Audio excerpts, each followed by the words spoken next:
નમસ્કાર, હું પંડ્યા આરતી. આપ જોઈ રહ્યા છો સ્પાર્ક ટુડે ન્યૂઝ. હાલમાં જ લોકસભા ચૂંટણીના પરિણામ આવ્યા છે, જેમાં વડોદરાના ભાજપના ડોક્ટર હેમાંગ જોશી કે જેઓએ ભારે બહુમતીથી વિજય મેળવ્યો છે, ત્યારે વિજય મેળવ્યા બાદથી જ તેઓ એક્ટિવ મોડમાં દેખાઈ રહ્યા છે, મિટિંગો કરી રહ્યા છે. તેવામાં સંસદ સભ્ય બનતાની સાથે જ ડોક્ટર હેમાંગ જોશીએ ડીઆરએમ ઓફિસ ખાતે રિવ્યૂ બેઠક યોજી છે.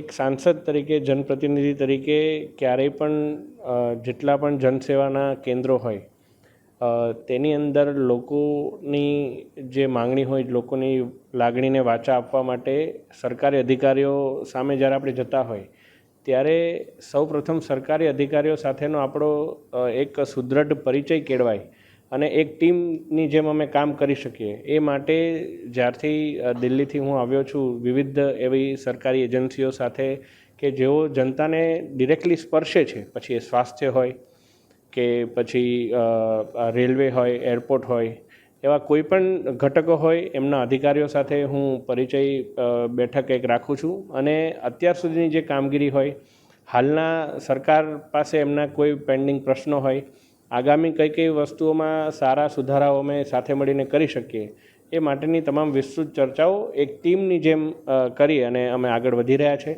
આજે એના જ ભાગરૂપે ડીઆરએમ ઓફિસ ખાતે મિસ્ટર જીતેન્દ્ર સિંહ, આપણા જે ડીઆરએમ છે વડોદરાના, એમની આગેવાની હેઠળ સમગ્ર ટીમ સાથે આજે બેઠક કરી રહ્યા છે.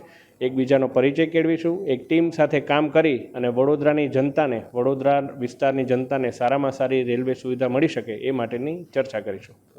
હાઈ સ્પીડ રેલ ડેવલપમેન્ટ થઈ રહ્યું છે, એની કામગીરી તો એ બાબતે પણ કોઈ ચર્ચા? આજે ગતિશક્તિના પણ હેડ અહીંયા આવ્યા છે આ મિટિંગમાં, મારી સાથે એ બાબતે ચર્ચા કરવાના છે. અને એમાં પણ અત્યાર સુધીની કામગીરી, એને લગતા પ્રશ્નો, પ્રજાના કોઈ પ્રશ્નો, એમની કોઈ માંગણીઓ હોય, એને લઈને પણ વિસ્તૃત ચર્ચા અમે કરવાના છે. આગામી સમયમાં વડોદરાથી અન્ય જે ટ્રેનો મળી શકે, મુસાફરોને સારી સલાહ, એ બાબતે કોઈ ચર્ચા? વડોદરા એ મધ્ય ગુજરાતનું એક ખૂબ કેન્દ્રબિંદુ છે અને કોઈ પણ ઉત્તર ગુજરાત હોય, દક્ષિણ ગુજરાત હોય અથવા છેવાડાનું ગુજરાતનું કોઈ શહેર હોય, ત્યાં જતી ટ્રેનનો પણ લાભ વડોદરાને કઈ રીતે મળી શકે એ માટેના સંપૂર્ણપણે એક પ્રયાસ, એક ટીમ બનીને અમે કરવાના.